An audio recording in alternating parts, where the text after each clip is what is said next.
Martial spirits ने संतोष से सिर हिलाया।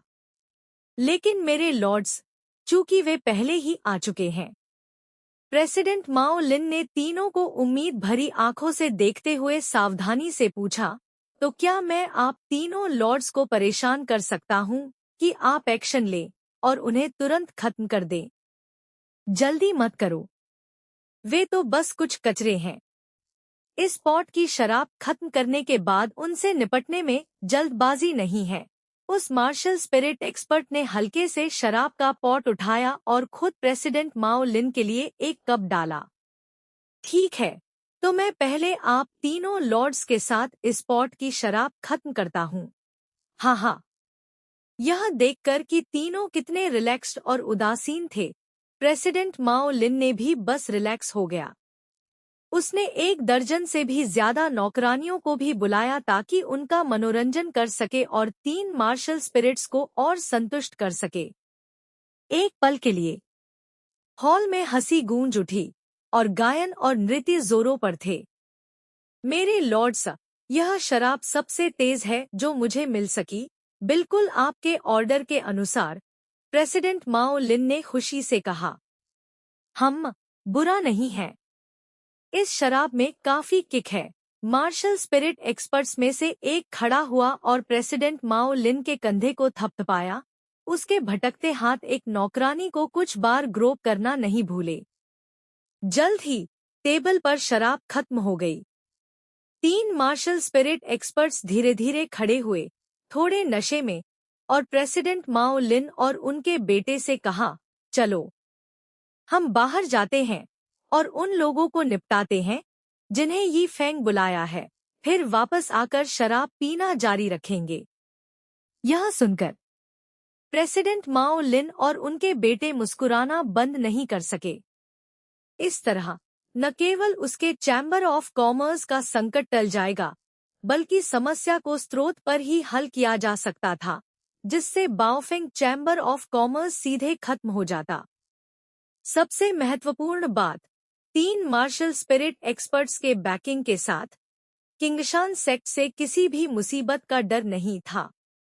3 मार्शल स्पिरिट एक्सपर्ट्स सामने और प्रेसिडेंट माओ लिन और उनके बेटे पीछे, सभी मुस्कुराते हुए दरवाजे की तरफ चले। थर्ड ब्रदर, वे तो बस कचरे का ढेर हैं। तुम्हारे 2 बड़े भाई परेशान नहीं होंगे। तुम अकेले ही उन्हें संभाल सकते हो, मार्शल स्पिरिट्स में से एक ने दूसरे से कहा, जैसे ही वे बाहर निकले। चिंता मत करो भाइयों, मुझे संदेह है कि वे किसी भी प्रभावशाली व्यक्ति को बुला सकते हैं। इतने छोटे मामले के लिए आप दोनों को परेशान करने की जरूरत नहीं है, मैं इसे अकेले संभाल लूंगा, उस मार्शल स्पिरिट ने जवाब दिया। अच्छा, हाँ हाँ। उनके अहंकारी ठहाकों के साथ समूह आखिरकार बाहर कदम रखा। हालांकि जैसे ही उन्होंने कदम रखा, 3 मार्शल स्पिरिट एक्सपर्ट्स के पैर अचानक कमजोर पड़ गए। वे लगभग लड़खड़ाकर जमीन पर गिर पड़े। उनके सामने जो दिखाई दिया वह पहले दर्जनों शिकारी आंखों की जोड़ियां थीं, और इन आंखों के मालिक सभी मिडेयर में खड़े थे, एक घनी ठंडक बिखेरते हुए। जिस चीज ने 3 मार्शल स्पिरिट्स को सबसे ज्यादा निराश किया वह यह थी कि उन दर्जनों आंखों के मालिकों में से एक का भी कल्टीवेशन लेवल उनसे कमजोर नहीं था। आहू! उसी समय याओ बीस्ट्स की दहाड़ की एक सीरीज के साथ फ्लाइंग याओ बीस्ट्स का एक बड़ा झुंड आ गया, हाई स्काई में चक्कर लगा रहा था। जानवरों पर कवचधारी एक्सपर्ट्स शक्तिशाली आभाओं के साथ बैठे थे, एक पल में स्ट्राइक करने के आदेश का इंतजार कर रहे थे। मारो, मारो, मारो! और अदृश्य स्थानों से बहरे करने वाली चीखों की लहरें उठीं, किंगशान सेक्ट के अनगिनत डिसाइपल्स की पुकार। हालांकि कोई आकृतियां दिखाई नहीं दे रही थी, लेकिन आवाज अकेले ही भारी प्रेशर डाल रही थी, जैसे अगले ही पल पिंगजियांग चैम्बर ऑफ कॉमर्स को समतल कर दिया जाएगा। बेशक तीनों जिस चीज से सबसे ज्यादा डरते थे वह था हाई स्काई में खड़ा बूढ़ा आदमी, जिसके हाथ में किचन नाइफ था किचन नाइफ से एक हल्की अलौकिक चमक निकल रही थी और वह अपने बाल फड़फड़ाते हुए मिडेयर में खड़ा था, जैसे अकेले खड़े होने पर भी हजारों की सेना हो। इस तरह की लाइनअप को देखकर 3 मार्शल स्पिरिट एक्सपर्ट्स कांप उठे। उनका नशा एक पल में गायब हो गया क्योंकि ठंडे पसीने की बूंदें उनके माथे से टपकने लगी। प्रेसिडेंट माओ लिन और उनका बेटा भी लाइनअप से डर गए थे। हालांकि मोर्टल्स के बीच उनका उच्च दर्जा था, उन्होंने ऐसा कभी नहीं देखा था। प्रेसिडेंट, क्या करें? हाँ, प्रेसिडेंट। क्या सच में इतने सारे हैं? यह डरावना लग रहा है। कृपया कोई रास्ता निकालो। इस समय पिंगजियांग चैम्बर ऑफ कॉमर्स के अन्य लोग भी दौड़े आए। प्रेसिडेंट माओ लिन के चारों ओर भीड़ लगा दी और अपनी चिंताओं को आवाज दी। प्रेसिडेंट माओ लिन ने भी भौहें सिकोड़ी। हालांकि यह याद करते हुए कि 3 मार्शल स्पिरिट एक्सपर्ट्स उनके बैकअप के रूप में वहां थे, उसने अपना आत्मविश्वास वापस हासिल कर लिया। उसने अपनी छाती फुलाई और पिंगजियांग चैम्बर ऑफ कॉमर्स के लोगों पर भौंककर कहा, तुम घबरा क्यों रहे हो? बस शांत रहो। उनके पास संख्या हो सकती है, लेकिन हमारे पास 3 मार्शल स्पिरिट एक्सपर्ट्स हैं। उनकी नज़र में वे लोग चमकदार लेकिन बेकार भालों के अलावा कुछ नहीं है। यह कहते हुए उसने अपना मुस्कुराता हुआ चेहरा 3 मार्शल स्पिरिट्स की तरफ घुमाया और खुशी से कहा, मेरे लॉर्ड्स, मैं सही हूं ना? मुझे यकीन है कि अगर आप एक्शन लें, तो आप आसानी से उनसे निपट सकते हैं, है ना? प्रेसिडेंट माओ लिन के सवाल ने तीनों मार्शल स्पिरिट मास्टर्स के चेहरों को तुरंत लाल कर दिया और उनके चेहरों की मांसपेशियां अनजाने में फड़कने लगी। अपने दिलों में उन्हें प्रेसिडेंट माओ लिन को मारने की इच्छा भी हुई। क्या वह अंधा है? क्या तुम नहीं देख सकते दूसरी तरफ की लाइनअप? इस तरह की लाइनअप के साथ 3 मार्शल स्पिरिट्स की तो बात ही छोड़ दो, 3 मार्शल किंग्स भी शायद यहाँ गिर जाए। बहुत देर तक तीनों इतने दब गए कि एक शब्द भी नहीं बोल सके। उनके दिमाग में केवल एक ही थॉट था, पिंगजियांग चैम्बर ऑफ कॉमर्स से जितनी जल्दी हो सके कनेक्शन काट दो और फिर भाग जाओ। यह मामला, यह लाइनअप, वे इसे झेल नहीं सकते। हम 3 लॉर्ड्स। हालांकि प्रेसिडेंट माओ लिन किसी भी डिसर्नमेंट के बिना फिर से बोला, अपनी आंखें झपकाते हुए और उनकी तरफ एक पूछताछ भरी नजर डाली। हम तुम्हारी माँ। लीडिंग मार्शल स्पिरिट ने प्रेसिडेंट माओ लिन के चेहरे पर एक थप्पड़ मारा, जिससे उसे तारे दिखने लगे, और कहा, प्रेसिडेंट माओ, हमने अपनी चीजें खरीद ली हैं। हम पहले जा रहे हैं। स्पष्ट रूप से यह कहकर वे चाहते थे कि किंगशान सेक्ट के लोग सोचें कि वे बस शॉपिंग करने आए थे। बोलने के बाद 3 मार्शल स्पिरिट्स ने जल्दी से एक दूसरे को देखा और साइड से जाने की तैयारी की। वे जल्द ही एंट्रेंस पर पहुंच गए और किसी ने उन्हें रोका नहीं। इससे तीनों ने चुपके से राहत की सांस ली और उनके चेहरों पर शालीन मुस्कान दिखाई दी। लेकिन जैसे ही वे भागने ही वाले थे, प्रेसिडेंट माओ लिन, जिसने थप्पड़ खाने के बाद ही रिएक्ट किया था, अचानक बोल पड़ा, 3 लॉर्ड्स, तुम्हारा इसका क्या मतलब है?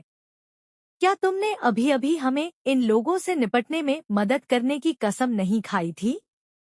तुम अचानक हमें बीच में क्यों छोड़ रहे हो? गह। प्रेसिडेंट माओ लिन के इन कुछ शब्दों ने 3 मार्शल स्पिरिट्स के एक्सप्रेशंस को ड्रेस्टिकली बदल दिया। एक सेकंड भी रुकने की हिम्मत न करते हुए तीनों की मार्शल स्पिरिट आभा अचानक फूट पड़ी। अपने पैरों को जमीन पर पटकते हुए उन्होंने उड़ने की कोशिश की, लेकिन जैसे ही वे कूदे, एक बेहद डेंजरस आभा ने उन्हें घेर लिया। वापस देखने पर उन्होंने लू किंगशान को मिडेयर में खड़े देखा। अपने हाथ की एक लहर के साथ उसकी हथेली में किचन नाइफ चकाचौंध रोशनी से फूटा और फिर उसके हाथ से उड़ गया। जैसे ही यह हवा के पार फिसला, किचन नाइफ से रूपांतरित प्रकाश बड़ा और बड़ा होता गया, आखिरकार 100 झांग की लंबाई तक पहुंच गया, इससे पहले कि क्षैतिज रूप से कट लगाया। बूम, रंबल, सोनिक बूम्स की एक सीरीज के बाद अनगिनत बिल्डिंग्स ढह गईं। ब्लेड लाइट ने 3 मार्शल स्पिरिट्स के सामने कई 100 मीटर लंबी एक खाई छोड़ दी, धूल को आसमान में उड़ाते हुए। ठंडा पसीना 3 मार्शल स्पिरिट्स से बहने लगा। इस एक किचन नाइफ स्ट्राइक की पावर को देखते हुए वे स्थिर होकर खड़े रह गए। स्पष्ट रूप से उनके सामने की खाई उनके लिए कुछ भी नहीं थी और इसे आसानी से पार किया जा सकता था, लेकिन अब यह एक ऐसा अथाह गड्ढा बन गया था जिसे वे पार करने की हिम्मत नहीं करते थे, क्योंकि वे अपने दिलों में जानते थे कि अगर उन्होंने एक और कदम उठाया तो वह किचन नाइफ शायद उनके सिर पर गिरेगी। यह स्ट्राइक सच में बहुत टेरिफाइंग थी। ऐसा लगता है कि तुम तीनों भी इस मामले में दखल दे रहे हो। हाई स्काई में पैट्रियार्क किंगशान की तेज नजर अचानक उनकी तरफ मुड़ी और उनकी मैजेस्टिक आवाज गूंज उठी। उसी समय जब उन्होंने बात की, किंगशान सेक्ट के बाकी लोगों की नजरें भी एक साथ घूम गईं। इन नजरों ने 3 मार्शल स्पिरिट्स के बालों को सिरे पर खड़ा कर दिया। भीड़ के संयुक्त प्रेशर के तहत मार्शल स्पिरिट मास्टर्स के रूप में भी वे इसे बर्दाश्त नहीं कर सकते थे और लगभग एक मेंटल ब्रेकडाउन का शिकार हो गए। माओ लिन, मैं तुम्हारी दादी को चोदूं। आखिरकार गुस्से में मार्शल स्पिरिट्स में से एक ने मुड़कर प्रेसिडेंट माओ लिन को कोसा। अगर यह अंधा इडियट उस महत्वपूर्ण पल में वह नहीं बोला होता तो वे बहुत पहले ही भाग गए होते।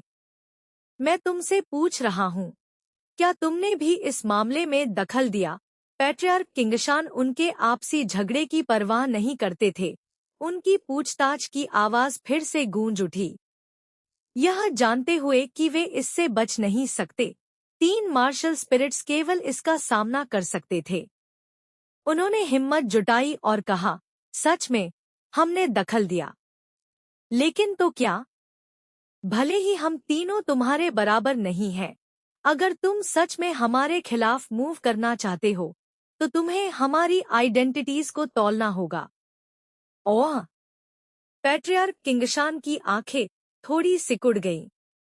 हम नानशा के हेवन एक्सप्लोडिंग गैंग से हैं। तुम्हें समझना चाहिए कि जब मेरा हेवन एक्सप्लोडिंग गैंग अपने चरम पर था तो यह कुछ ऐसा नहीं था जिसकी तुलना तुम्हारा किंगशान सेक्ट कर सके। उस मार्शल स्पिरिट ने अहंकार से अपनी आंखें उठाईं और भारी आवाज में कहा, भले ही हम काफी गिर चुके हैं और हेवन एक्सप्लोडिंग गैंग शायद तुम्हारे किंगशान सेक्ट के बराबर न हो, लेकिन एक भूखा ऊंट घोड़े से बड़ा होता है। अगर तुम सच में हमें छूना चाहते हो तो तुम्हें 2 बार सोचना होगा। जैसे ही उन्होंने बात की, 3 मार्शल स्पिरिट्स ने कुछ भी नहीं डरने की हवा दिखाई। पहले वे वास्तव में किंगशान सेक्ट की लाइनअप से डर गए थे, लेकिन यह याद करते हुए कि उनके पास हेवन एक्सप्लोडिंग गैंग का बैकिंग था, उन्हें संदेह था कि किंगशान सेक्ट वास्तव में उनके खिलाफ मूव करने की हिम्मत करेगा। प्रेसिडेंट माओ लिन को भी आखिरकार एहसास हो गया था कि उसके सामने के 3 मार्शल स्पिरिट्स किंगशान सेक्ट के लोगों के बराबर नहीं थे। उनका चेहरा, जो राख जैसा हो गया था, उनके शब्दों को सुनकर आशा की एक किरण से फिर से चमक उठा। आखिरकार वे अब एक ही रस्सी पर बंधे टिड्डे थे। अगर मैं तुम्हारे खिलाफ मूव करने पर जोर देता हूँ तो क्या होगा?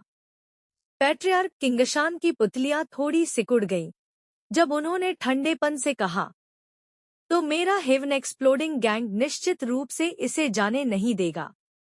आखिरकार हम हेवन एक्सप्लोडिंग गैंग के एल्डर्स हैं। उस मार्शल स्पिरिट ने बिना किसी हिचकिचाहट के धमकी दी, जब तक तुम अपने किंगशान सेक्ट और मेरे हेवन एक्सप्लोडिंग गैंग के बीच एक सेक्ट वॉर शुरू करने का जोखिम उठाने को तैयार नहीं हो हमारे खिलाफ मूव करने के लिए। बहुत अच्छा। पैट्रियार्क किंगशान का एक्सप्रेशन फ्लिकर किया, जिससे यह बताना असंभव हो गया कि वे खुश हैं या गुस्से में। लेकिन अगले ही पल उन्होंने अपना हाथ लहराया और उनकी आवाज आसमान में गरज उठी। मेरा आदेश सुनो। 18 प्रोटेक्टर्स को इस जगह की रखवाली के लिए छोड़ दो। बाकी सभी सेक्ट मास्टर झू यून के नेतृत्व में तुरंत प्रस्थान करो। एक दिन के अंदर मेरे लिए हेवन एक्सप्लोडिंग गैंग को डिस्ट्रॉय कर दो। क्या? यह सुनकर 3 मार्शल स्पिरिट्स, जो अब तक निडर थे, ने एक ड्रेस्टिक एक्सप्रेशन परिवर्तन का अनुभव किया। उनकी आंखें पैट्रियार्क किंगशान पर फिक्स्ड थीं। तुम एक मोर्टल से जुड़े एक तुच्छ मामले के लिए तुम वास्तव में मेरे हेवन एक्सप्लोडिंग गैंग को डिस्ट्रॉय करना चाहते हो? तुम कैसे कर सकते हो? तुम्हारी हिम्मत कैसे हुई? मैं क्यों नहीं कर सकता? लू किंगशान गुस्से से भड़क रहे थे। भले ही वर्तमान हेवन एक्सप्लोडिंग गैंग उनके किंगशान सेक्ट से कमतर था, भले ही वे अपने चरम पर होते, अगर उन्होंने मिस्टर यी को नाराज करने की हिम्मत की, तो वह अपना किचन नाइफ लेकर उनका सामना करने की हिम्मत करते। लू किंगशान के आदेश के साथ किंगशान सेक्ट की सेना अचानक रवाना हो गई। क्या? हेवन एक्सप्लोडिंग गैंग के 3 मार्शल स्पिरिट एक्सपर्ट्स ने हैरानी से अपनी आंखें फैला ली। उन्होंने सोचा था कि लू किंगशान सिर्फ एक बयान दे रहे थे और उन्होंने उम्मीद नहीं की थी कि वह वास्तव में एक्शन लेंगे। किंगशान सेक्ट की सेना के रवाना होने के बाद लू किंगशान ने एक और ठंडी सूंघी। उनके आदेश के साथ 18 प्रोटेक्टर्स, जो रखवाली के लिए पीछे रहे थे, ने 3 मार्शल स्पिरिट एक्सपर्ट्स को घेर लिया। 18 प्रोटेक्टर्स किंगशान सेक्ट की रीढ़ थे और उनकी कल्टीवेशन सभी मार्शल स्पिरिट रियल्म तक पहुंच चुकी थी। तीनों को घेरना बिना किसी सस्पेंस का मामला था। आह! 3 चीखें गूंजने के साथ 3 मार्शल स्पिरिट्स को 18 प्रोटेक्टर्स द्वारा लाइव कैप्चर कर लिया गया, बिना लड़ाई करने में भी असमर्थ। यह देखकर प्रेसिडेंट माओ लिन और उनका बेटा पूरे शरीर से कांप उठे, ठंडा पसीना बहने लगा। उन्होंने कभी उम्मीद नहीं की थी कि उनके भरोसेमंद 3 मार्शल स्पिरिट्स इतने कमजोर होंगे। हालांकि उन्हें पता था कि वे मैच नहीं हैं, उन्हें भागने की कोशिश करते देखने के बाद उन्होंने कम से कम कुछ प्रतिरोध की उम्मीद की थी। एक पल के लिए पिता और बेटे दोनों ने अपने दिलों में तेज, मरोड़ते दर्द की पीड़ा महसूस की। 3 मार्शल स्पिरिट्स को लाइव कैप्चर करने के बाद लू किंगशान की मैजेस्टिक गेज प्रेसिडेंट माओ लिन और उनके बेटे की तरफ घूमी, एक घने प्रेशर के साथ। क्रैक! इस प्रेशर के तहत दोनों एक पल के लिए भी नहीं टिक सके। उनके घुटने भारी ताकत से जमीन पर गिरे, उनके चेहरे निराशा से भरे हुए थे। क्या तुमने ही मिस्टर यी के शिष्य को चोट पहुंचाने के लिए लोग भेजे थे? पैट्रियार्क किंगशान ने भारी आवाज में पूछताछ की, और जैसे ही उन्होंने बात की, उनके शरीर से आभा और मजबूत होती गई। यह मैं नहीं था, यह मैं नहीं था। इस प्रेशर और डर के तहत माओ यी की मेंटल डिफेंसेस ढह गईं, और वह हिस्टेरिकली चीखा, मुझे इससे कोई लेना देना नहीं था। यह वह था, यह वह था। जैसे ही उसने बात की, उसने जल्दी से प्रेसिडेंट माओ लिन की तरफ इशारा किया और बेतहाशा चिल्लाया, यह सब इस बूढ़ी चीज का किया धरा है। इसका मुझसे कोई लेना देना नहीं। तुम अपने बेटे को महत्वपूर्ण पल पर उसे धोखा देते देख प्रेसिडेंट माओ लिन का खून और ख्यूई उबल पड़े, और उसने खून का एक मुंह उगल दिया। उसने जो कुछ भी किया था, वह माओ यी के भविष्य के लिए था, लेकिन उसने कभी उम्मीद नहीं की थी कि माओ यी उसे एक पल में बेच देगा। हालांकि पैट्रियार्क किंगशान को उनके आपसी झगड़े में कोई दिलचस्पी नहीं थी। उनका एकमात्र थॉट यह था कि मिस्टर यी के गुस्से को कैसे शांत किया जाए। माओ यी के शब्दों को सुनकर पैट्रियार्क किंगशान ने अपनी ठंडी आंखें प्रेसिडेंट माओ लिन की तरफ मोड़ी। तो तुम ही मास्टरमाइंड हो? यह सुनकर प्रेसिडेंट माओ लिन का चेहरा पीला और खूनहीन हो गया। यह जानते हुए कि वह आज बर्बाद हो चुका था, उसने अपनी अनिच्छुक आंखें पैट्रियार्क किंगशान की तरफ उठाईं और कर्कश आवाज में कहा, अगर मैं गलत नहीं हूँ तो तुम किंगशान सेक्ट के पैट्रियार्क किंगशान हो, है न? पैट्रियार्क किंगशान ने नहीं बोला, लेकिन उनकी नजर बर्फीली बनी रही। प्रेसिडेंट माओ लिन ने सिर झुका लिया। अब तक वह कैसे नहीं देख सकता था कि किंगशान सेक्ट पूरी ताकत से उसके छोटे से पिंगजियांग चैम्बर ऑफ कॉमर्स पर हमला करने आया था।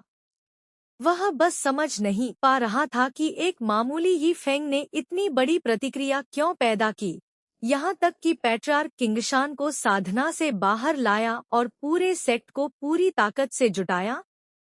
वह आखिर कौन है? उसने दांत पीसकर अपने दिल का सवाल पूछा। पैट्रियार्क किंगशान ने एक तिरस्कारपूर्ण स्माइल दिखाई और ठंडेपन से कहा, हालांकि तुम्हारी जैसी कचरा मिस्टर यी की आइडेंटिटी जानने के लायक नहीं है, लेकिन मैं तुम्हें स्पष्ट जानकारी के साथ मरने दे सकता हूँ। वह न केवल मेरे लू किंगशान और किंगशान सेक्ट के उद्धारकर्ता हैं, बल्कि वह सीनियर भी हैं जिनकी मैं सबसे ज्यादा प्रशंसा करता हूँ। उन्होंने अपनी कल्टीवेशन छिपा ली है और इस छोटे से शहर में मोटल दुनिया में घूमने और जीवन का अनुभव करने के लिए धूल के एक कण की तरह उतरे हैं। फिर भी तुम्हारी जैसी कचरा उनके शिष्य को लगभग नुकसान पहुंचा चुकी है। बोलो, क्या तुम मरने के लायक नहीं हो? क्या तुम्हारा Pingjiang chamber of commerce destroy होने के लायक नहीं है?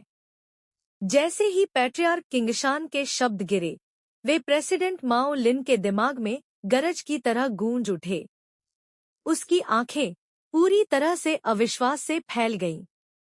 उसके दिमाग में छिपी हुई कल्टीवेशन, मोर्टल दुनिया में घूमना वाक्यांश घूमता रहा और हिल नहीं सका। तो वह था। इसके अलावा सबसे अंधी बात जो तुमने की वह यह थी कि भले ही मिस्टर यी ने तुम्हें कई बार मौके दिए, अगर तुमने उन्हें पकड़ लिया होता तो उनसे थोड़ा सा भी अवसर तुम्हें 10,000 लोगों से आगे बढ़ने की अनुमति देता, लेकिन तुम अंधे थे। पैट्रियार्क किंगशान ने बेरहमी से मजाक उड़ाया। स्पष्ट रूप से उन्होंने पिंगजियांग चैम्बर ऑफ कॉमर्स की खुफिया जानकारी पहले ही अच्छी तरह से जांच ली थी।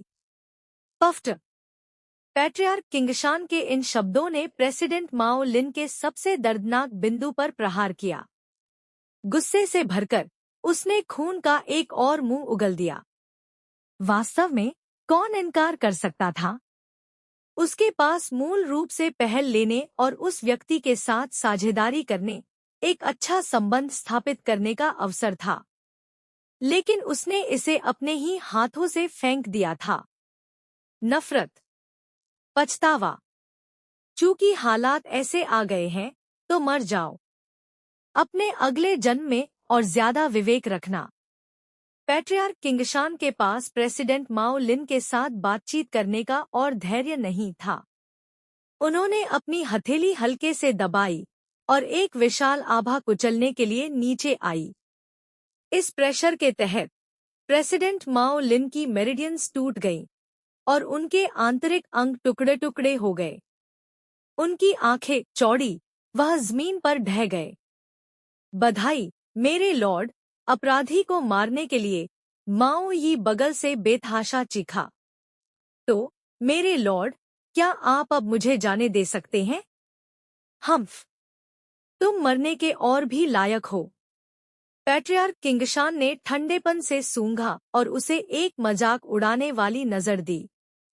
अपनी हथेली की एक स्ट्राइक के साथ माओ यी को दया की भीख मांगने का मौका भी नहीं मिला, इससे पहले कि वह टुकड़ों में पीट गया।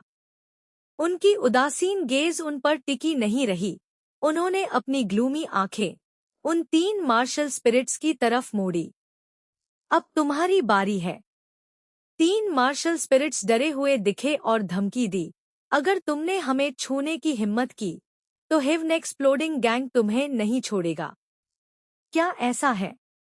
पैट्रियार्क किंगशान का चेहरा काला पड़ गया और उन्होंने उनमें से एक को सीधे कुचल दिया। तुमने वास्तव में हमें मारने की हिम्मत की, अपने साथी को मरते देख। अन्य 2 ने बेतहाशा चीखा। क्या तुम सच में सोचते हो कि हमारा हेवन एक्सप्लोडिंग गैंग उतना ही सिंपल है जितना दिखता है?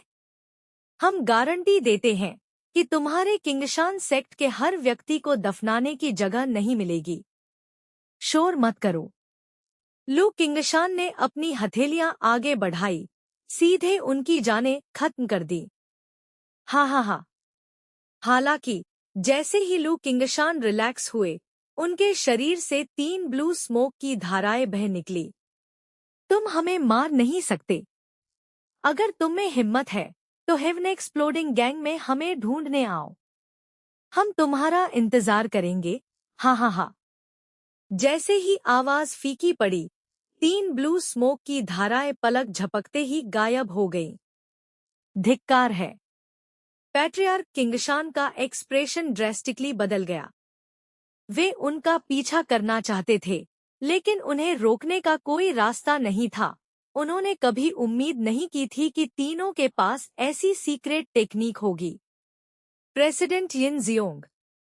पैट्रियार्क किंगशान ने जल्दी से पुकारा। यहाँ। प्रेसिडेंट यिन जियोंग ने तुरंत खड़े होने की तैयारी की।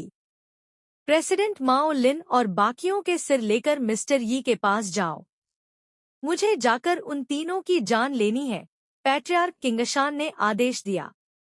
लेकिन पिंगजियांग चैम्बर ऑफ कॉमर्स के दूसरे लोगों का क्या, जिनका इससे कोई लेना देना नहीं है? प्रेसिडेंट यिन जियोंग ने सम्मानपूर्वक पूछा। उन्हें पहले कैप्चर करो, एक भी व्यक्ति को भागने मत दो। फिर मिस्टर यी से निर्देश मांगो। थोड़ी देर की चुप्पी के बाद पैट्रियार्क किंगशान ने गहरी आवाज में कहा, अगर मिस्टर यी कहते हैं कि वे जीवित रहें, तो वे जीवित रहें। अगर मिस्टर यी कहते हैं मार डालो, तो वे मर जाए। हाँ। प्रेसिडेंट यिन जियोंग ने जल्दी से आदेश को अंजाम देने के लिए भागा। पिंगजियांग चैम्बर ऑफ कॉमर्स के मामलों को संभालने के बाद लू किंगशान गंभीर चेहरे के साथ 18 प्रोटेक्टर्स के साथ हेवन एक्सप्लोडिंग गैंग की तरफ बढ़े। मूल रूप से वह अभी भी विचार कर रहे थे कि क्या उन तीनों की वजह से हेवन एक्सप्लोडिंग गैंग पर अटैक करना बहुत जल्दबाजी थी। आखिरकार किसी को दूसरों को फंसाना नहीं चाहिए। उन तीनों ने जो किया, उसका हेवन एक्सप्लोडिंग गैंग से कोई लेना देना नहीं हो सकता था। लेकिन अब ऐसा लग रहा था कि उन्हें हेवन एक्सप्लोडिंग गैंग का दौरा करना ही होगा। किसी भी बात के अलावा उन तीनों की जान लेनी ही होगी। यह सिचुएशन अच्छा नहीं लग रहा है। मार्शल आर्ट्स हॉल के अंदर यी फेंग ने अपनी हथेली झोंग किंग के माथे पर रखी और भौहें सिकोड़ ली। यह स्पष्ट था कि वह अब जानलेवा खतरे से बाहर था, फिर भी वह बस जाग नहीं रहा था। मुझे डर है कि अब केवल वह दवा ही काम करेगी। यी फेंग ने थोड़ा सोचा। उस विशिष्ट दवा को तैयार करने के लिए उसे अभी भी काफी कुछ चीजों की जरूरत थी। ऐसा लग रहा था कि उसे पहाड़ों में एक और ट्रिप करनी होगी। यह सोचकर यी फेंग के चेहरे पर नाराजगी की एक लुक दिखाई दी। उसे आश्चर्य हुआ कि बाओफेंग चैम्बर ऑफ कॉमर्स मामलों को कैसे हैंडल कर रहा था। मिस्टर, हमने अपना मिशन पूरा कर लिया है। न केवल हमने आपके लिए अपराधी को एग्जीक्यूट किया है, बल्कि हमने पूरे पिंगजियांग चैम्बर ऑफ कॉमर्स को भी वाइप आउट कर दिया है। तभी प्रेसिडेंट यिन जियोंग अपने आदमियों के साथ आ गया। जब यी फेंग दरवाजे से बाहर निकला तो वह चौंक गया। प्रेसिडेंट यिन जियोंग के अधीनस्थों में से प्रत्येक एक कटा हुआ सिर ले जा रहा था और प्रेसिडेंट माओ लिन का सिर उनमें प्रमुखता से था। अच्छा। यह दृश्य देखकर यी फेंग को संतुष्टि की लहर महसूस हुई। बाओफेंग चैम्बर ऑफ कॉमर्स की एफिशिएंसी सच में प्रभावशाली थी। शिष्य, तुम्हारा बदला ले लिया गया है। हालांकि जिस बात ने यी फेंग को आश्चर्यचकित किया, वह यह थी कि बाओफेंग चैम्बर ऑफ कॉमर्स ने वास्तव में पूरे पिंगजियांग चैम्बर ऑफ कॉमर्स को वाइप आउट कर दिया था। कितना रूथलेस। मुझे बताओ, तुम क्या रिवॉर्ड चाहते हो? जब तक यह मेरी पावर के भीतर है, मैं तुम्हें संतुष्ट कर सकता हूँ, यी फेंग ने उदारता से कहा। चूंकि प्रेसिडेंट यिन जियोंग की एफिशिएंसी इतनी ऊंची थी, रिवॉर्ड निश्चित रूप से छोटा नहीं हो सकता था। भले ही उसे अपने प्रॉफिट के सभी शेयर्स लगाने पड़े, यह उसके बदले के लायक था। यह सुनकर प्रेसिडेंट यिन जियोंग का चेहरा खुशी से चमक उठा, यह जानते हुए कि इस व्यक्ति से थोड़ा सा भी हिस्सा उसे एक महान अवसर दे सकता था। लेकिन दर्दनाक हिस्सा यह था कि वह कुछ भी मांगने की हिम्मत नहीं करता था। इसलिए उसने जल्दी से विनम्रता से कहा, मिस्टर, आप बहुत कृपालु हैं। यह केवल एक सरल कार्य था, मुझे कोई रिवॉर्ड नहीं चाहिए। एक सरल कार्य? कोई आश्चर्य नहीं। यी फेंग ने इसे समझ लिया। दोनों चैम्बर ऑफ कॉमर्स के बीच लंबे समय से संघर्ष रहा होगा। बाओफेंग चैम्बर ऑफ कॉमर्स शायद लंबे समय से पिंगजियांग चैम्बर ऑफ कॉमर्स को डिस्ट्रॉय करना चाहता था, और उन्होंने बस इस मौके का इस्तेमाल स्ट्राइक करने के लिए किया, प्रक्रिया में उसका बदला लेने में उसकी मदद की। तो ऐसा था। तुम सच में कोई रिवॉर्ड नहीं चाहते? यी फेंग ने फिर से पूछा। मुझे सच में नहीं चाहिए। प्रेसिडेंट यिन जियोंग ने एक जटिल एक्सप्रेशन के साथ कहा, हालांकि उसका दिल पहले से ही कुछ चाह रहा था। ठीक है तो। यी फेंग ने सिर हिलाया। आखिरकार वे पार्टनर थे, और चैम्बर ऑफ कॉमर्स ने उस पर भरोसा करके बहुत पैसा कमाया था, इसलिए उनका मना करना समझ में आता था। वैसे मिस्टर, हम पिंगजियांग चैम्बर ऑफ कॉमर्स के बाकी लोगों के साथ कैसे डील करें? प्रेसिडेंट यिन जियोंग ने फिर से पूछा। बाकी लोग? यी फेंग ने भौहें सिकोड़ी। उससे बाकी लोगों के बारे में क्यों पूछा जा रहा था?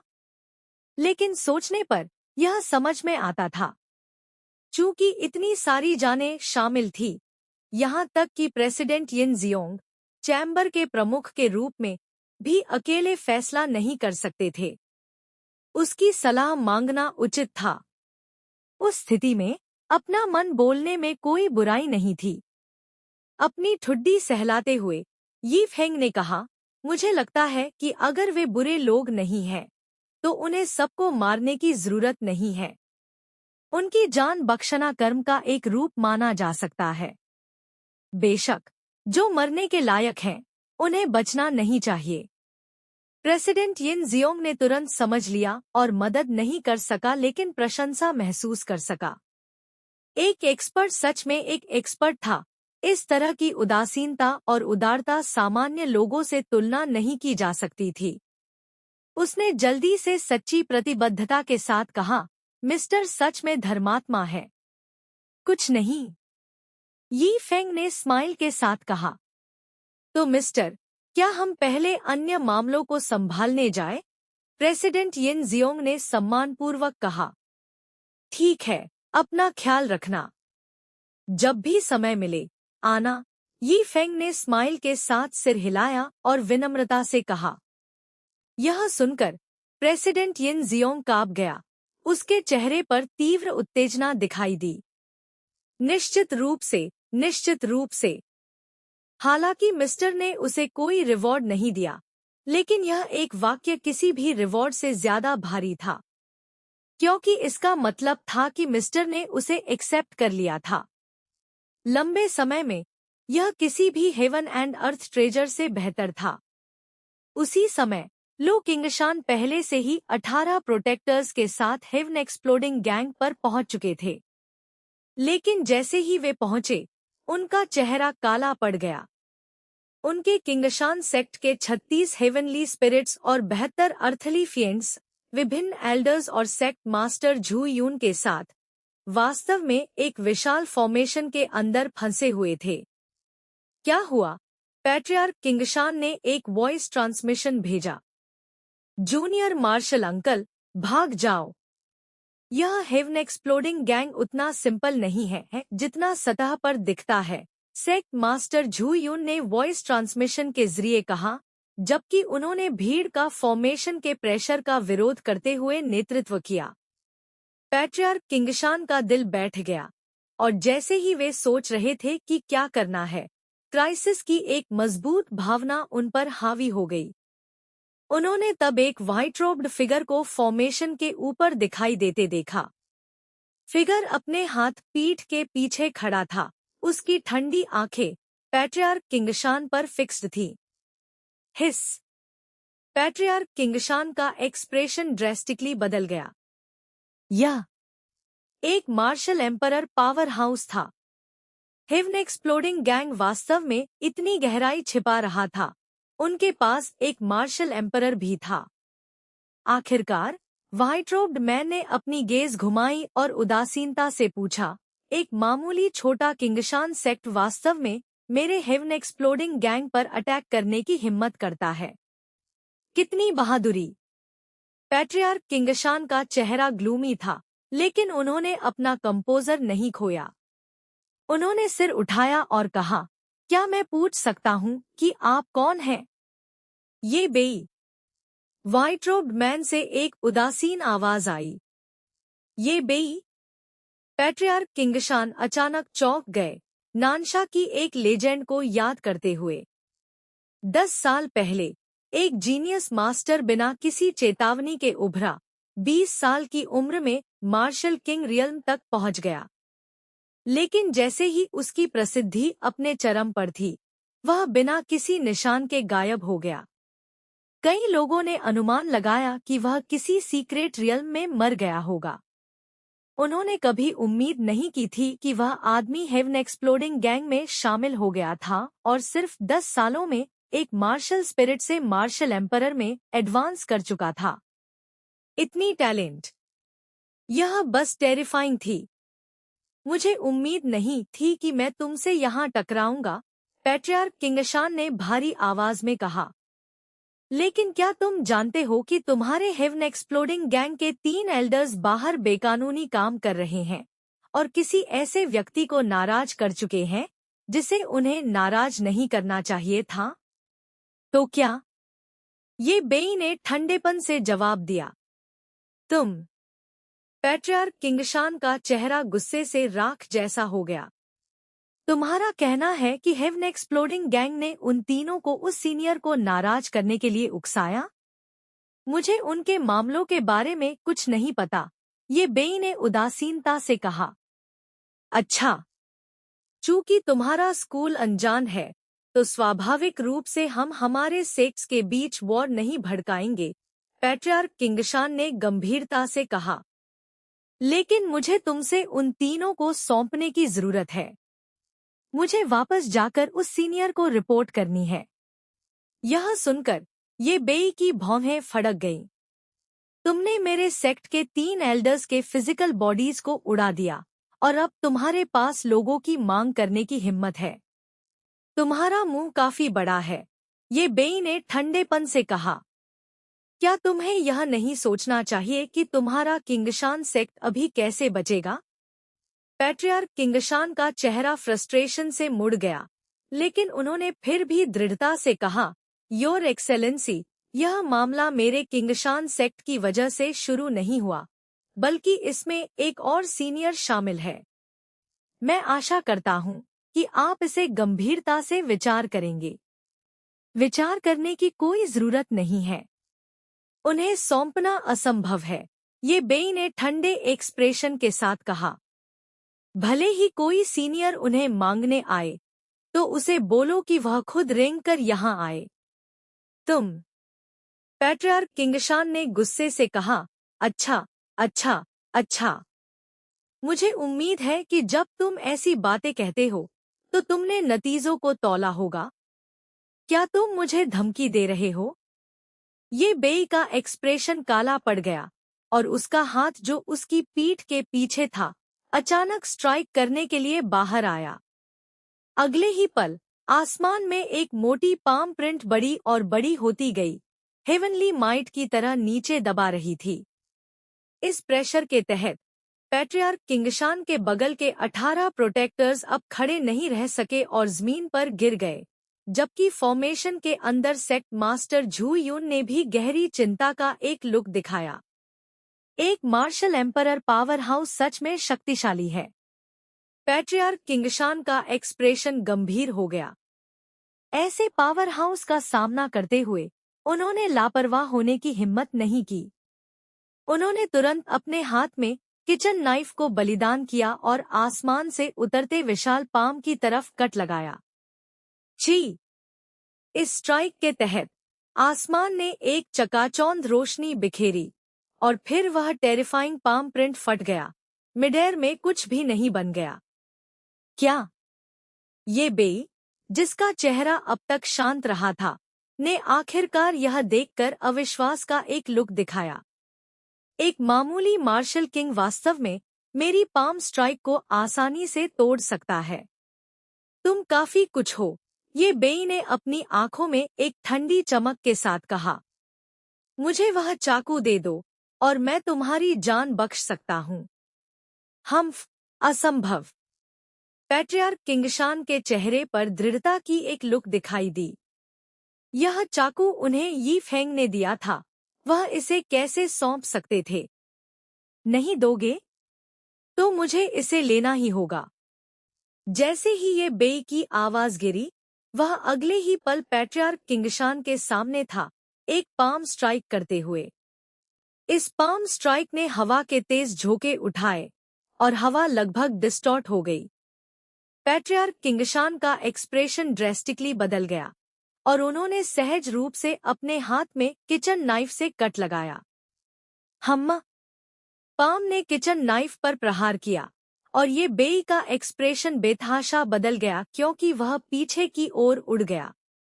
अपनी हथेली को फिर से देखते हुए वह विकृत हो गई थी, तीव्र दर्द की लहरें भेज रही थी। मैंने सच में उम्मीद नहीं की थी कि एक मामूली मार्शल किंग वास्तव में मुझे घायल कर देगा। ये बेई ने अपनी आंखें सिकोड़ ली। लेकिन ऐसी अद्वितीय डिवाइन नाइफ तुम्हारी जैसी कचरा द्वारा इस्तेमाल की जाने लायक नहीं है। केवल मैं, ये बेई, इसके मालिक होने के योग्य हूँ। यह कहते हुए उसने अपनी फुल स्पीड को फटा। उसकी घोस्ट जैसी फिगर ने पैट्रियार्क किंगशान को घेर लिया, एक के बाद एक तेज अटैक लॉन्च करते हुए। इस तरह के इंटेंस अटैक्स के तहत स्पेस लगभग डिस्टॉर्ट हो गया और गहरी खाइयां जमीन पर छूट गईं क्योंकि धूल आसमान में उड़ गई। पहले पैट्रियार्क किंगशान डिवाइन नाइफ पर भरोसा करके मुश्किल से विरोध कर सकते थे, लेकिन एक मार्शल एम्परर एक मार्शल किंग से एक पूरा मेजर रियल्म ऊंचा था। धीरे धीरे वे खुद को बनाए रखने में असमर्थ पाए गए। Bang bang bang bang bang. Sonic बूम्स की एक सीरीज के बाद जैसे ही अंतिम फीका पड़ा, पैट्रियार्क किंगशान अचानक उड़ गए। जैसे ही वे चढ़ने ही वाले थे, एक पैर ने सीधे उनकी छाती पर कदम रख दिया। चाकू मेरा है, ये बेई ने अपमानजनक रूप से कहा, पैट्रियार्क किंगशान के हाथ से चाकू छीनते हुए। यह कुछ ऐसा है जो सीनियर ने मुझे प्रदान किया था। अगर तुमने इसे जब्त करने और सीनियर के क्रोध को भड़काने की हिम्मत की, तो तुम्हारा हेवन एक्सप्लोडिंग गैंग अस्तित्व समाप्त कर देगा, पैट्रियार्क किंगशान ने गुस्से से चिल्लाया। क्या ऐसा है?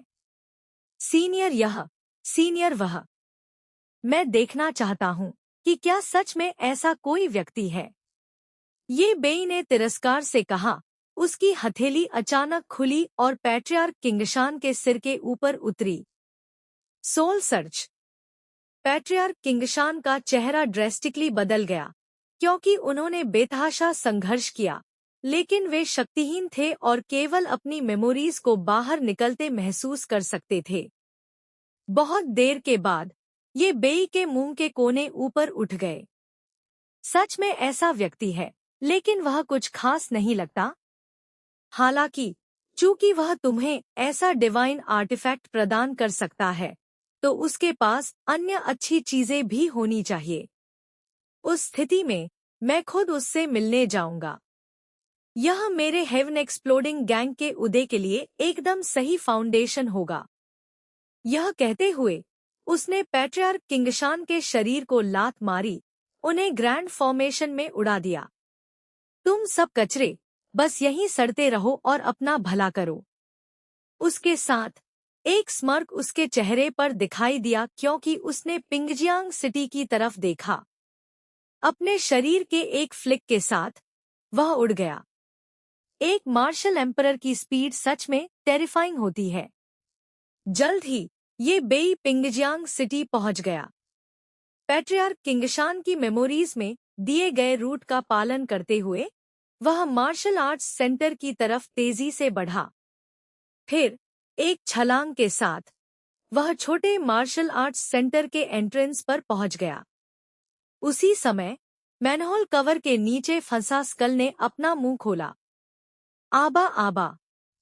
जैसे ही आवाज गिरी, मार्शल आर्ट्स सेंटर में एक इनविजिबल चेंज हुआ, लेकिन कोई भी बिल्कुल नहीं देख सका कि क्या चेंज हुआ था।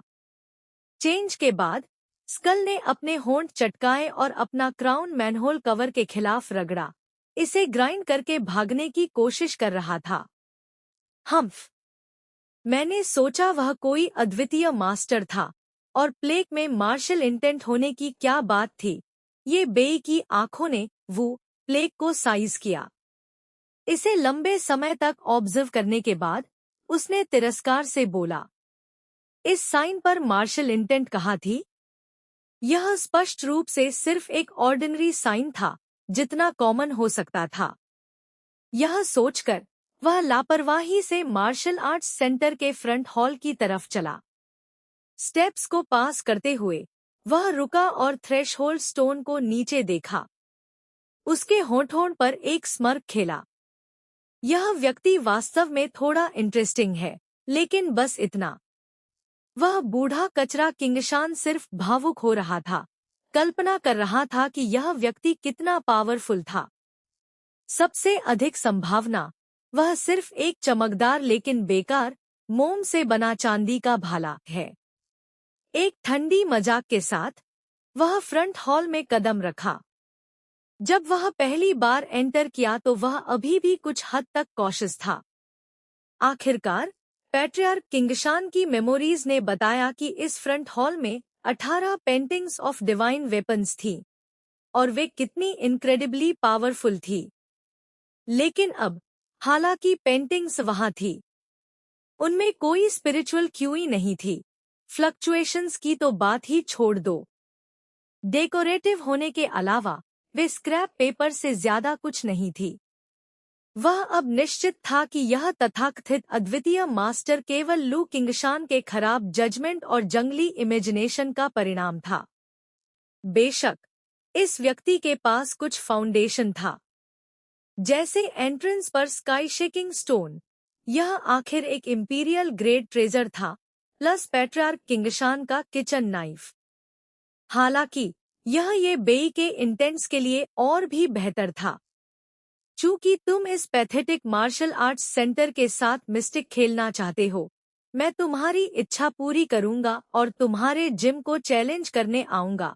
ये बेई ने ठंडी मजाक की। एक छलांग के साथ उसने फ्रंट हॉल के सेंटर में बड़े ड्रम पर एक किक लगाई। बूम! बहरे कर देने वाली आवाज पूरे मार्शल आर्ट्स सेंटर में गूंज उठी। यी फेंग मार्शल आर्ट्स सेंटर में नहीं था। केवल सोता हुआ आओ किंग ड्रमबीट से चौंक कर जाग गया। उसने धीरे धीरे अपनी आंखें खोलीं और फ्रंट हॉल की तरफ एक नजर डाली। लगता है एक मार्शल एम्परर? भूल जाओ, मैं बस सोता रहूंगा। यह तो बस एक और है जो अपनी मौत के लिए आ रहा है। जम्हाई लेते हुए डॉग बोर होकर जमीन पर लेट गया और अपनी आंखें फिर से बंद कर ली। Crack crack crack. Manhole cover के नीचे स्कल उसके खिलाफ ग्राइंड करता रहा। ऐसा लग रहा था कि जबकि ये बेई का आगमन और ड्रमबीट हुआ था, वे मार्शल आर्ट्स सेंटर की शांति को थोड़ा सा भी डिस्टर्ब करने में फेल हो गए। यहाँ तक कि डॉग ने भी परवाह नहीं की। ड्रमबीट ने कोई रिएक्शन पैदा नहीं किया, जिससे ये बेई का एक्सप्रेशन काला पड़ गया। उसने अपनी मुट्ठी फिर से उस पर पटकी। बूम! एक और आवाज, पिछले वाले से भी भारी, गूंज उठी। तभी यी फेंग बाहर से एक टोकरी में पालक लेकर जल्दी से वापस आया, चिल्लाता हुआ, मैं आ रहा हूँ, मैं आ रहा हूँ। इतनी जोरदार पिटाई क्यों? जैसे ही यी फेंग फ्रंट हॉल में एंटर किया, ये बेई की गेज अचानक उसकी तरफ स्नैप हो गई। उसने यी फेंग को सिर से पैर तक साइज किया। जैसा कि एक्सपेक्टेड था, वह कल्टीवेशन का एक टुकड़ा भी सेंस नहीं कर सका। हालांकि वह सरप्राइज नहीं था। पैट्रियार्क किंगशान की मेमोरीज के आधार पर उसने पहले ही इसका अनुमान लगा लिया था। उस आदमी ने शायद मिस्टिक खेलने के लिए कुछ अजीब कल्टीवेशन टेक्निक सीखी होगी। मुझे पता है कि तुम इस शॉप के मालिक हो। ये बेई ने अपनी आंखें उठाईं और ठंडेपन और अहंकार से कहा, मैं आज किसी और चीज के लिए नहीं आया। मैं तुम्हारे जिम को चैलेंज करने आया हूँ। जिम को चैलेंज करना? यी फेंग, जिसने सोचा था कि कुछ बिजनेस है, ने यह सुनते ही भौहें सिकोड़ ली। उसकी आवाज ठंडी हो गई।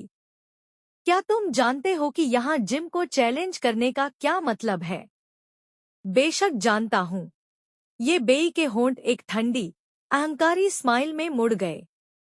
एक जिम चैलेंज जीवन और मौत का मामला है। हारने वाले का मार्शल आर्ट्स सेंटर भी हाथ बदल जाता है। यी फेंग ने अपनी आंखें थोड़ी सिकोड़ ली। वह सही था। ये इस वर्ल्ड के रूल्स थे। मार्शल आर्ट्स सेंटरों के बीच एक अनलिखित लॉ। इसलिए इस वर्ल्ड में बहुत कम लोग कभी जिम को चैलेंज करते थे। और यह पहली बार था जब उसने अपना मार्शल आर्ट्स सेंटर खोलने के बाद इसका सामना किया था। तुम्हें चले जाना चाहिए। मैं तुमसे लड़ना नहीं चाहता। यी फेंग ने ये बेई को साइज किया और अनिच्छा से कहा, तुम मेरे मैच नहीं हो। तुम्हारा मुंह निश्चित रूप से बड़ा है ना?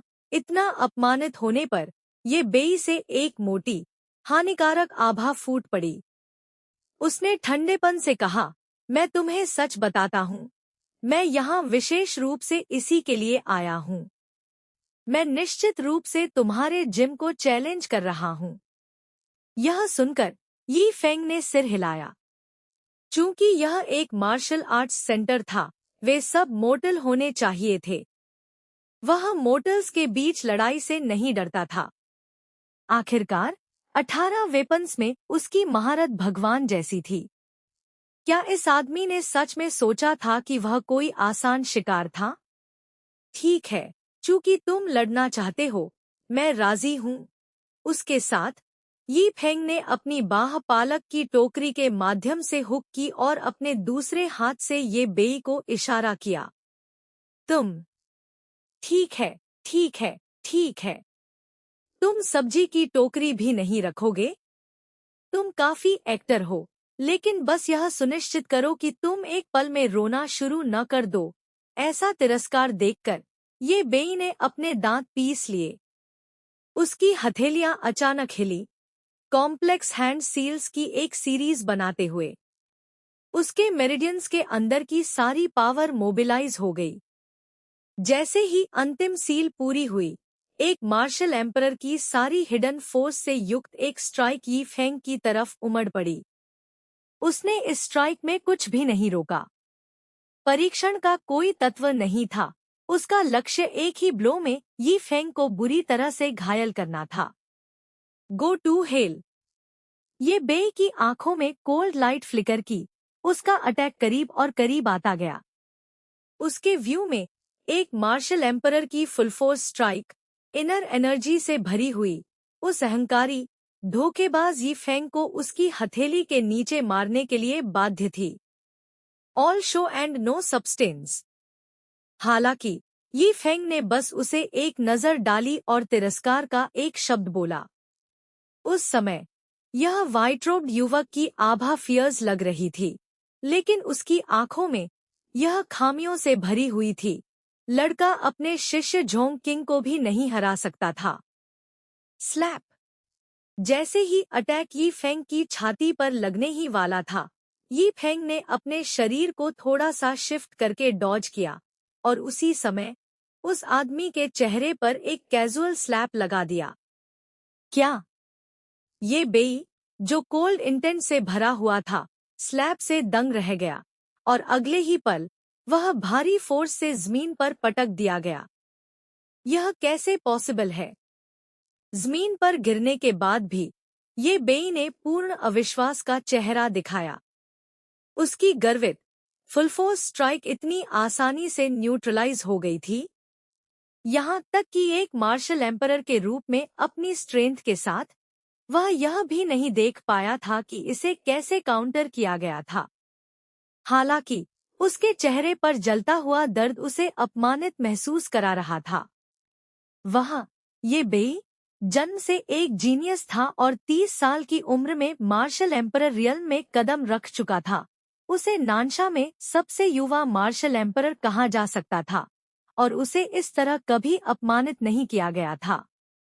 तुम मरने लायक हो, उसने खूनी आंखों से बोला, और जैसे ही उसने बात की, उसकी मार्शल एम्परर कल्टीवेशन उसके चौड़े मेरिडियंस के माध्यम से उमड़ पड़ी, उसकी शक्तिशाली आभा के साथ एक पल में फटने के लिए तैयार।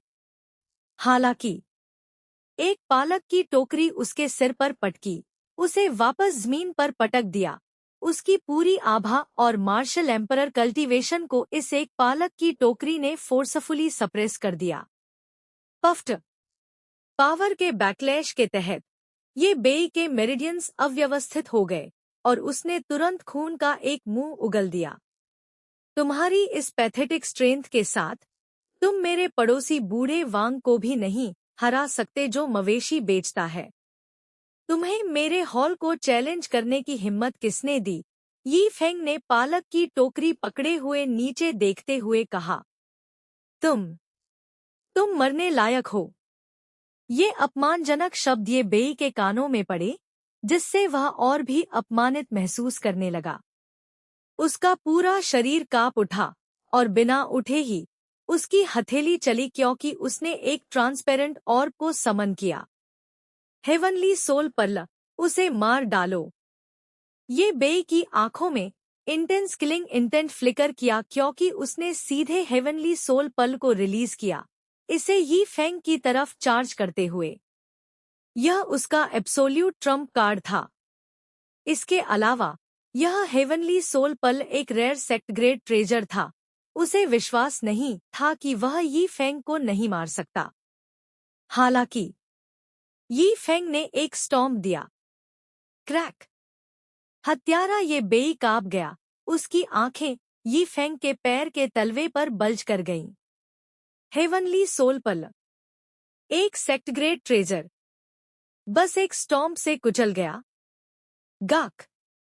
ये बेई को ऐसा लगा जैसे उसके गले में मछली की हड्डी फंस गई हो।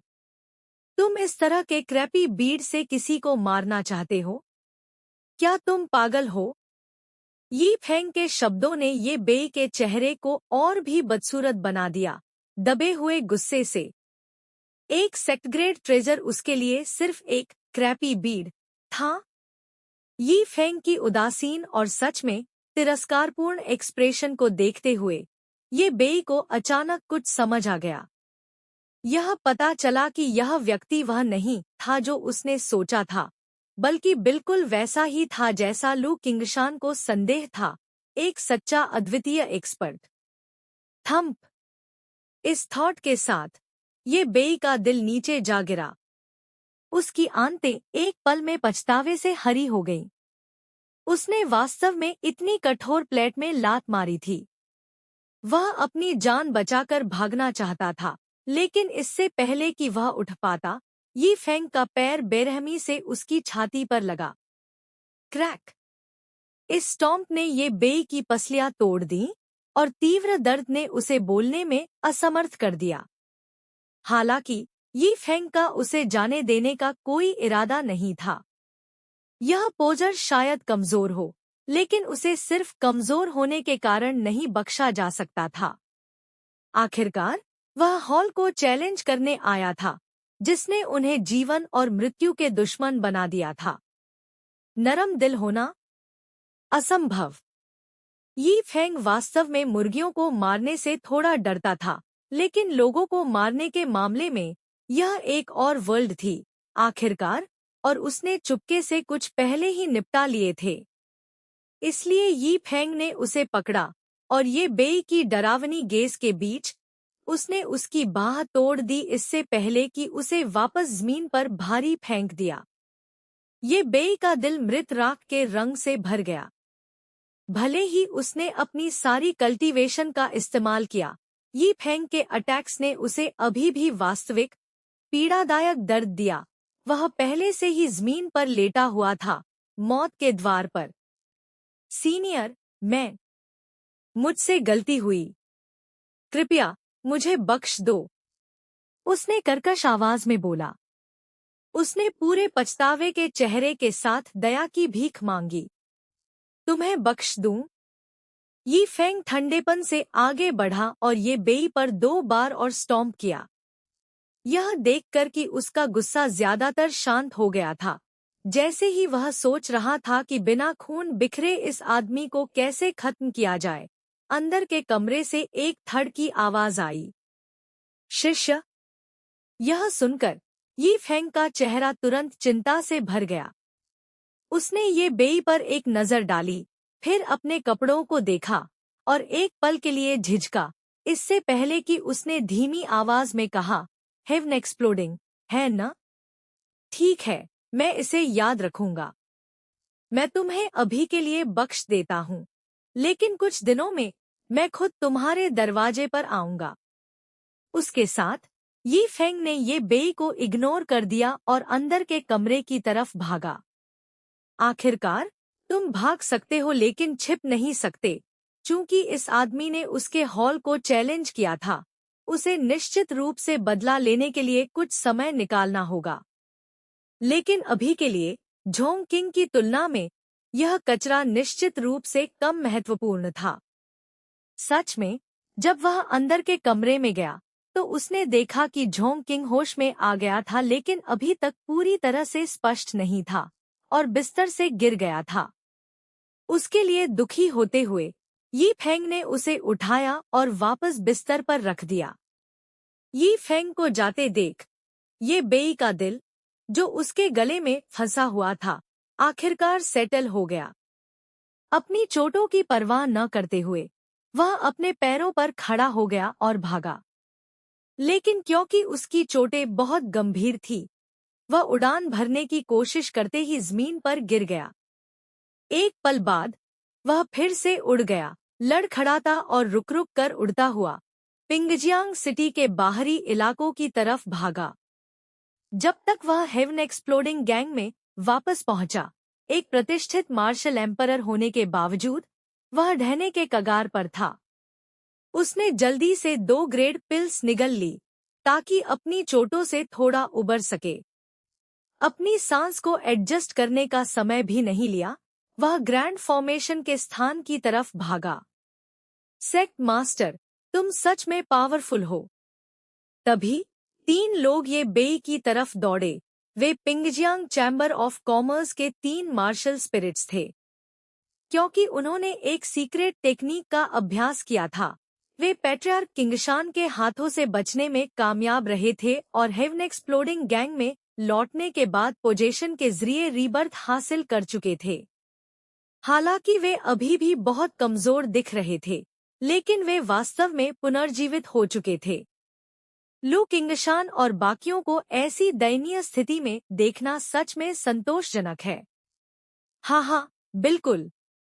एक बार जब वे ग्रैंड फॉर्मेशन द्वारा प्रताड़ित होकर इंसानों जैसे नहीं दिखने लगेंगे, तो हम उन्हें बाहर निकालेंगे और मैं उन्हें बेरहमी से प्रताड़ित करूंगा। वास्तव में, खासकर लू किंगशान को उसी फेंग नाम के लड़के का जिक्र करते सुनने के बाद। यह पूरा मामला उसी की वजह से शुरू हुआ। यह दुश्मनी का बदला लेना ही होगा। अगर मुझे मौका मिला तो मैं निश्चित रूप से उसके मांस और खून पर दावत करूंगा। लेकिन यह सब सेक्ट मास्टर के ही कारण संभव है। तीनों ने ठंडी मजाकें पहनी, अपनी नफरत हवा देते हुए, जबकि ये बेई की तारीफ करना नहीं भूले। गार्ड्स, इन तीनों को गिरफ्तार करो। हालांकि ये बेई अचानक गुस्से में फट पड़ा, गुस्से से चिल्लाया, सेक्ट मास्टर, तुम ऐसा क्यों कर रहे हो? तीन मार्शल स्पिरिट्स के चेहरे एक पल में बदल गए। उन्होंने ये बेई को अविश्वास से देखा, लेकिन अभी अभी पुनर्जन्म लिए होने के कारण उनकी स्ट्रेंथ बिल्कुल भी रिकवर नहीं हुई थी और उन्हें तुरंत कैप्चर कर लिया गया। तुम्हें अभी भी पूछने की हिम्मत है कि क्या हो रहा है? उन्हें बोलते सुनकर ये बेई और भी गुस्से से भड़क गया। उसने तीनों को काली आंखों से घूरा। उसकी आवाज कम और भारी थी। अगर ये तीन इस मुसीबत का कारण नहीं बने होते, तो वह इतना जिद्दी क्यों होता कि उस छोटे मार्शल आर्ट्स हॉल में जाता, इतनी अपमान झेलता और लगभग अपनी जान गंवा बैठता? बेशक, जिस चीज ने ये बेई को सबसे ज्यादा चिंतित और डराया, वह यी फेंग के अंतिम शब्द थे। जल्द ही वह उनके दरवाजे पर आने वाला था। एक बार ऐसा हुआ तो हेवन एक्सप्लोडिंग गैंग का अस्तित्व समाप्त हो जाएगा। जितना उसने सोचा, उतना गुस्सा बढ़ता गया। अपने हाथ की एक लहर के साथ ये बेई ने सीधे तीनों आदमियों की हथेलियां विकृत कर दी। उनकी चीखों को इग्नोर करते हुए वह भौंका, इन तीनों को अभी के लिए कैद कर लो। मेरे आदेश का इंतजार करो उन्हें बाद में बाहर लाने के लिए। यह कहने के बाद ये बेई ग्रैंड फॉर्मेशन की तरफ तेजी से बढ़ा। ये बेई को प्रकट होते देख लू किंगशान ने उसे नफरत से भरी आंखों से घूरा। अपनी याददाश्त को सर्च किए जाना उसके लिए अंतिम अपमान था। इससे भी ज्यादा असहनीय बात यह थी कि इस व्यक्ति ने मिस्टर का बार बार अपमान किया था। यह बिल्कुल असहनीय था। लेकिन वह यह भी जानता था कि वह वर्तमान में सिर्फ एक कैदी था और बदला लेने की उम्मीद नहीं थी। इसलिए उसने ठंडेपन से चिल्लाया, ये बेई, अगर तुम हमें मारना चाहते हो तो मार डालो। इस तरह की यातना की जरूरत नहीं है। हालांकि ये बेई ने अपना स्वर पूरी तरह से बदल दिया। हर किसी की अविश्वसनीय नजरों के तहत वह ठंडा चेहरा अचानक एक चापलूसी भरी स्माइल में बदल गया। ओह ब्रदर किंगशान, तुम क्या कह रहे हो? यह सब एक गलतफहमी है, पूरी तरह से एक गलतफहमी। हाँ, गार्ड सर, जल्दी से ग्रैंड फॉर्मेशन को डीएक्टिवेट करो और हमारे किंगशान सेक्ट के भाइयों को बाहर निकलने दो। इस दृश्य ने पैट्रियार्क किंगशान और बाकियों को पूरी तरह से दंग कर दिया। ये बेई, इसका क्या मतलब है? पैट्रियार्क किंगशान ये बेई के एक्शन से पूरी तरह से दंग रह गए और गुस्से से भरे चेहरे के साथ बोले, कफ, ब्रदर किंगशान, तुम क्या कह रहे हो? ये बेई के चेहरे पर एक मोटी स्माइल दिखाई दी जब उसने अपनी बाह पैट्रियार्क किंगशान के कंधे पर डाली। मुस्कुराते हुए कहा, क्या मैंने अभी नहीं कहा? यह एक गलतफहमी है, एक गलतफहमी। तुम्हें ग्रैंड एरे में फंसाना मेरी लापरवाही थी। मैं माफी चाहता हूँ, मैं माफी चाहता हूँ। बस ऐसे ये बेई ने विनम्रता से पैट्रियार्क किंगशान को ग्रैंड एरे से बाहर आमंत्रित किया। आओ, हेवन एक्सप्लोडिंग गैंग के भाइयों, हमारे गैंग की बेस्ट वाइन और मीट लाओ ताकि हम किंगशान सेक्ट के भाइयों का मनोरंजन कर सकें। पैट्रियार्क किंगशान असामान्य ये बेई के प्रति पूर्ण संदेह में बने रहे। बस जब उन्होंने सोचा कि ये बेई कुछ चाल खेलने वाला है, तो उन्होंने अपने अविश्वास में पाया कि ये बेई ने हेवन एक्सप्लोडिंग गैंग के गेट्स खोल दिए थे और पूरे किंगशान सेक्ट को अंदर आमंत्रित कर दिया था। इस मूव ने पैट्रियार्क किंगशान को शॉक कर दिया। गेट्स को इस हद तक खोलना, भले ही ये बेई पावरफुल था, निस्संदेह हेवन एक्सप्लोडिंग गैंग के पेट को किंगशान सेक्ट के ब्लेड्स की नोक पर उजागर करने जैसा था। जूनियर मार्शल अंकल, यह ये बेई किस तरह की चाल खेल रहा है? सेक्ट मास्टर झू यून पैट्रियार्क किंगशान के पास आए और सतर्क एक्सप्रेशन के साथ पूछा, क्या वह हमें नुकसान पहुंचाने की कोशिश कर रहा है? पैट्रियार्क किंगशान ने भौहें सिकोड़ी और सिर हिलाया। हालांकि मैं नहीं जानता कि वह क्या कर रहा है, लेकिन हम पहले से ही ग्रैंड एरे में फंसे हुए थे। उसके लिए यह अतिरिक्त कदम उठाने की कोई जरूरत नहीं है। सेक्ट मास्टर झू यून ने भी सिर हिलाया। वे पहले से ही एक जार में कछुओं की तरह थे। उन्हें नुकसान पहुंचाने के लिए इतनी मेहनत करना वास्तव में अनावश्यक था। तो सेक्ट मास्टर झू यून ने पैट्रियार्क किंगशान को देखा। ये बेई आखिर एक मार्शल एम्परर है और हमारे इतने सारे डिसाइपल्स की जान उसके हाथों में है। चलो पहले अंदर चलते हैं और देखते हैं क्या होता है। उसके साथ पैट्रियार्क किंगशान और अन्य हाई रैंकिंग मेंबर्स को भी हेवन एक्सप्लोडिंग गैंग में आमंत्रित किया गया। फिर हेवन एक्सप्लोडिंग गैंग के विशाल मार्शल आर्ट्स एरिना पर ये बेई ने एक आदेश दिया और 1 लाख टेबल्स की बैंक्वेट्स किंगशान सेक्ट डिसाइपल्स का मनोरंजन करने के लिए सेट की गईं। हेड टेबल पर ये बेई और पैट्रियार्क किंगशान के नेतृत्व में दोनों सेक्ट्स के हाई रैंकिंग मेंबर्स सभी बैठे थे। जमीन और समुद्र के व्यंजनों से भरी टेबल को देखते हुए पैट्रियार्क किंगशान की मेंटल स्टेट के साथ भी वे मदद नहीं कर सके, लेकिन स्तब्ध रह गए। वहां बहुत सी चीजें थीं जो उन्होंने कभी नहीं देखी थी। यह एक टेबल एक भाग्य के लायक थी। हाँ, ब्रदर किंगशान, चूंकि यह तुम्हारे मेरे हेवन एक्सप्लोडिंग गैंग में पहली बार है, तुम्हें खूब खाना और पीना चाहिए, ये बेई ने स्माइल से भरे चेहरे के साथ कहा। जैसे ही उसकी आवाज गिरी, उसने फिर से अपना हाथ लहराया। कोई मेरा ट्रेजर लाओ और ब्रदर किंगशान को उपहार में दे दो। इसके बाद एक सुंदर फिगर वाली नौकरानी एक जेड ट्रे लेकर आई, जिस पर एक एक्सक्विजिट रेड बॉक्स रखा था।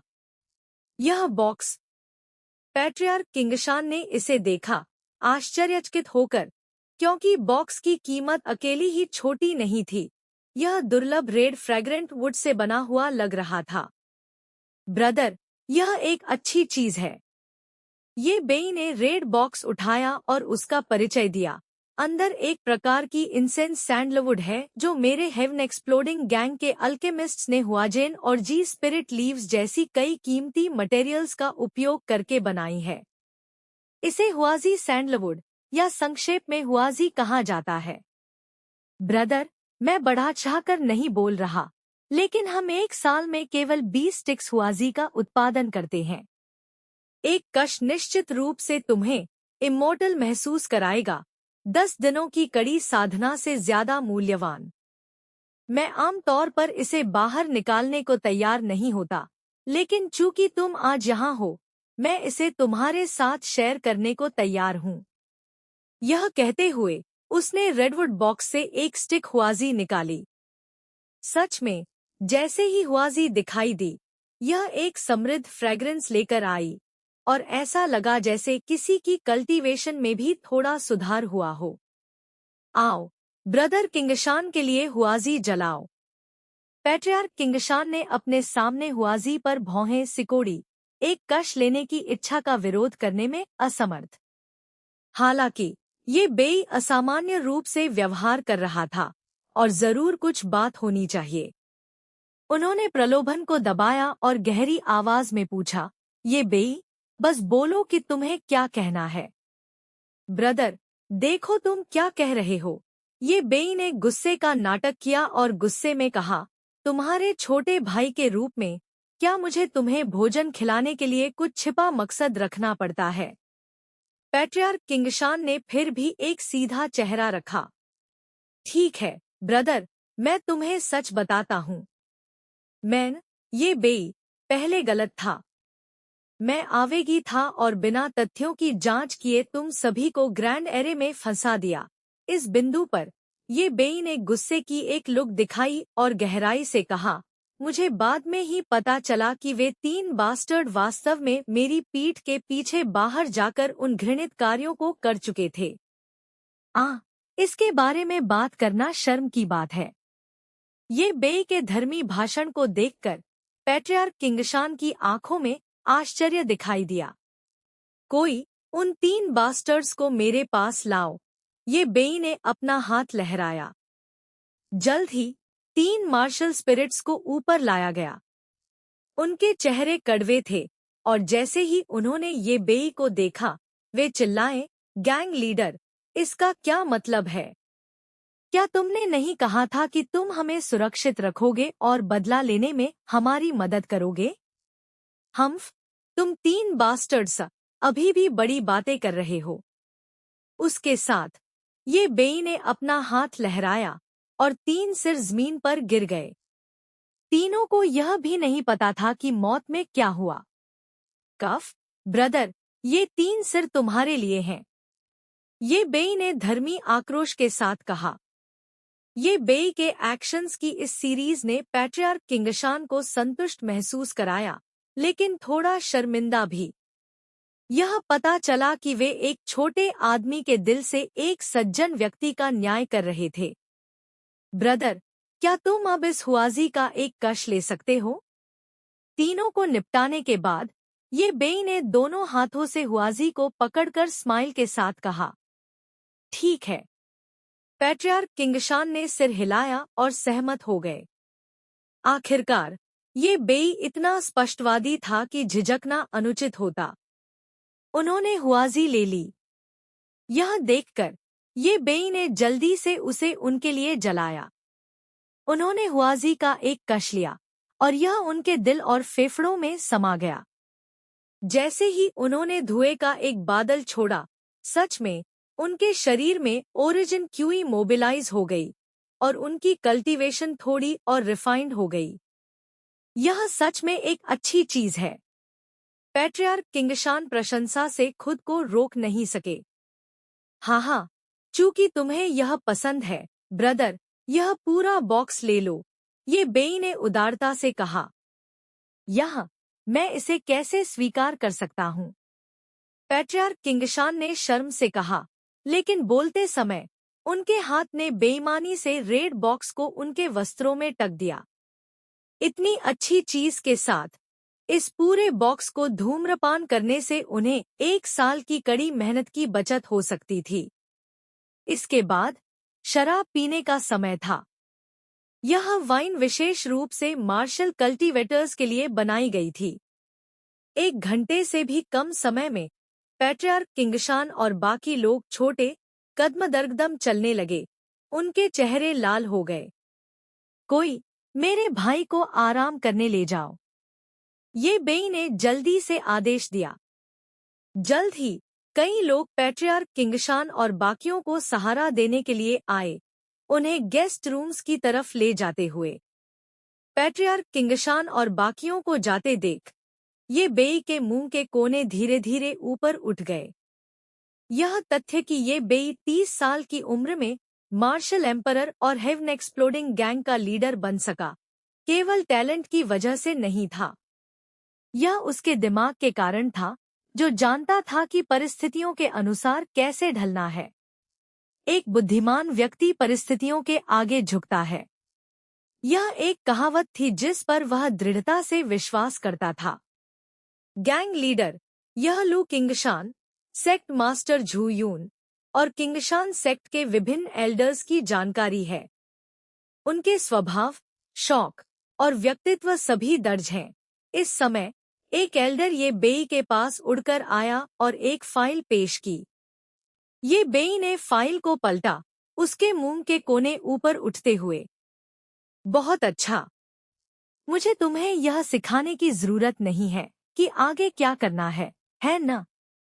मुझे पता है। एल्डर ने सिर हिलाया, लेकिन जाने से पहले वह झिझका। लेकिन गैंग लीडर, यह सिर्फ एक छोटा किंगशान सेक्ट है। क्या हमारे लिए उन्हें इतनी गंभीरता से लेना जरूरी है? यह सुनकर ये बेई का एक्सप्रेशन काला पड़ गया। उसने एक गहरी सांस ली इससे पहले कि उसने अत्यंत गंभीरता के साथ कहा, यह बहुत जरूरी है, क्योंकि वे हेवन एक्सप्लोडिंग गैंग की लाइफलाइन है।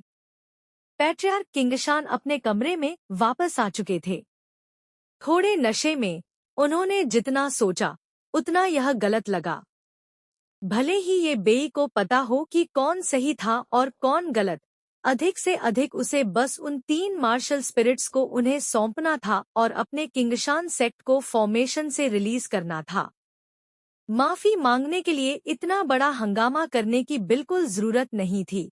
या यहाँ तक कि हुआजी जैसी अच्छी चीज को बाहर निकालने की भी। आखिरकार ये बेई एक मार्शल एम्परर एक्सपर्ट था।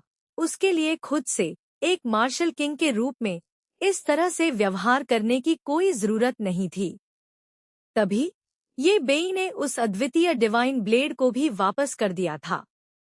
डिवाइन ब्लेड को अपने हाथों में सावधानी से पकड़ते हुए पैट्रियार्क किंगशान को और भी संदेह हुआ। मार्शल कल्टीवेटर का रास्ता हमेशा धोखे से भरा होता है, खासकर जब ट्रेजर्स का सामना हो तो कोई भी गारंटी नहीं दे सकता कि वह एक अच्छा इंसान है। ये बेई के लिए इस तरह के सुप्रीम ट्रेजर को वापस करना यह बहुत असामान्य था।